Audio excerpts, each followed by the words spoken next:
L'impermanence, ce n'est même pas un mot, à ma connaissance, du dictionnaire français. C'est un terme qu'on a inventé par les bouddhistes pour décrire le changement, le fait qu'il n'y a rien qui est permanent.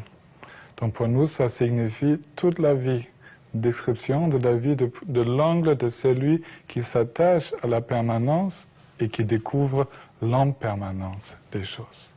Pour moi, c'est ça, et des exemples, il y en a.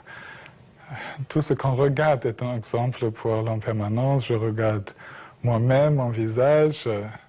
J'étais jeune, je n'avais pas de rides. Maintenant, voilà, les cernes, ça avance, l'âge, et un jour, on va être vieux, et ensuite mort. Tous ces exemples nous accompagnent tous les jours. Il me semble, la raison, c'est que la notion de la permanence et la saisie aux choses qui semblent durer est la cause d'une grande souffrance. Quand on saisit un moment de bonheur et on n'est pas conscient que ça va passer et qu'il y aura du changement, on va souffrir. C'est là le chagrin d'avoir à lâcher des instants agréables pour autre chose. Juste autre chose, pas toujours désagréable, juste qu'on ne puisse pas contrôler ce que nous avons dans nos mains maintenant. Les fleurs vont faner, la jeunesse va partir, toute rencontre va finir en séparation. Tout cela, ce sont des raisons pour qu'il y ait beaucoup de souffrance, parce qu'on ne veut pas accepter ce changement continuel qui est notre vie. Ça, c'est la première raison, je crois, pourquoi ça occupe une place centrale.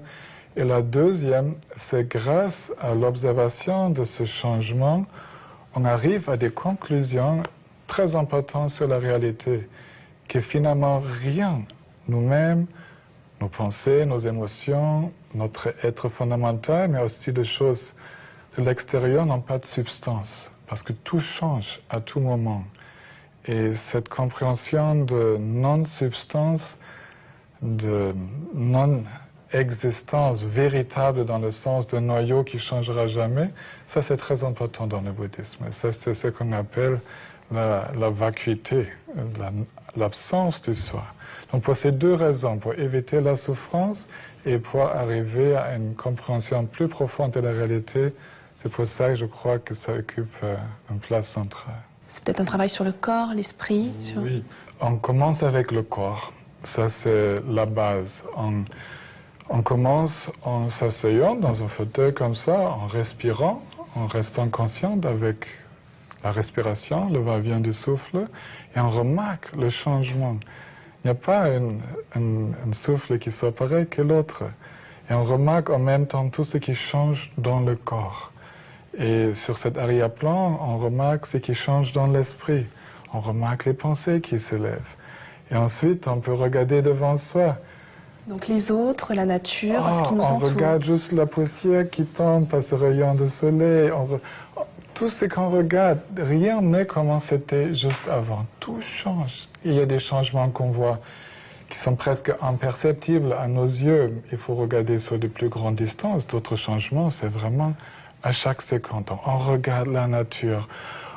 On peut aussi juste ouvrir un journal. Le journal, c'est le changement, c'est l'impermanence.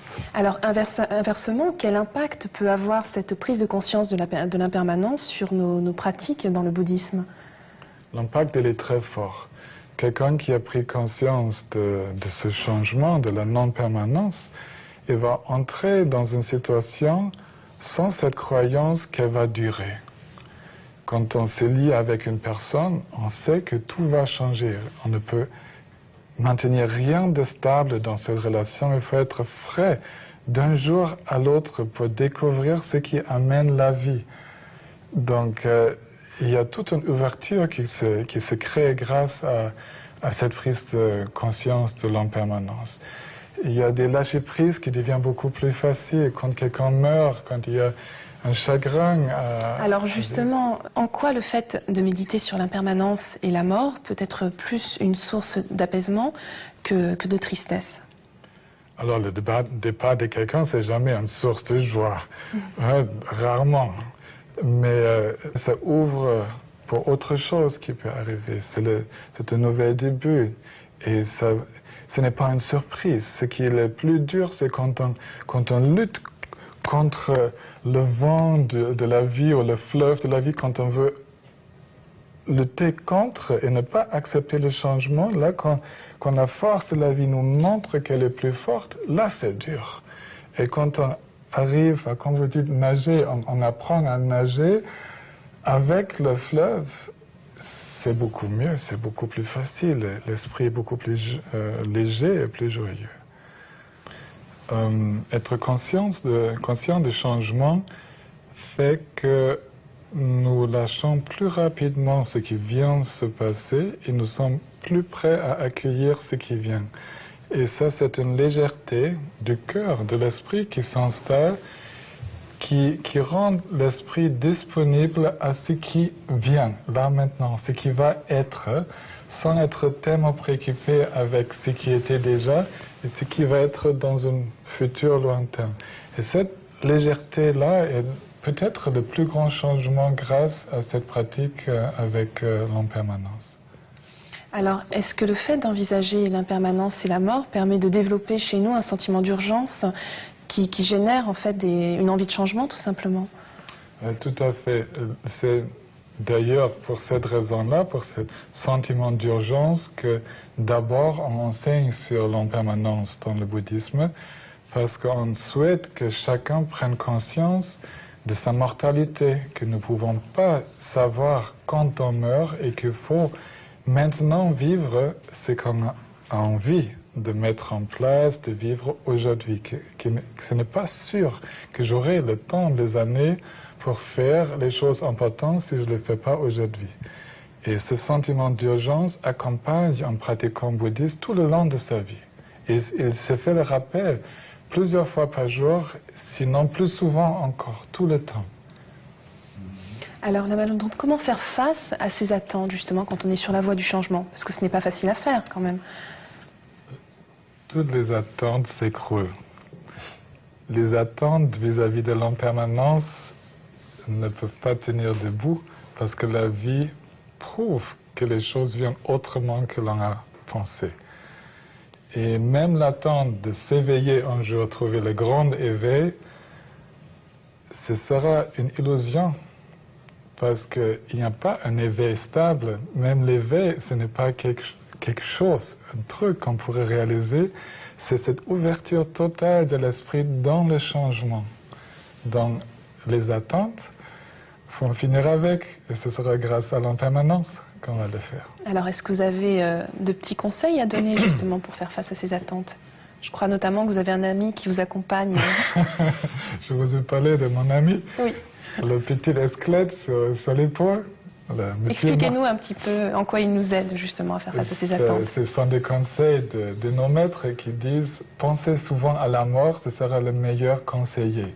Donc on peut s'imaginer un petit esclette sur l'épaule et vis-à-vis de la mort, si la mort peut arriver bientôt et je ne sais pas quand, quelle sera la meilleure chose à faire maintenant? Et dans chaque chose importante, chaque décision importante à prendre, se tourner vers son conseiller et d'en prendre conseil. Ce sera déjà une bonne, un début de la pratique avec l'impermanence.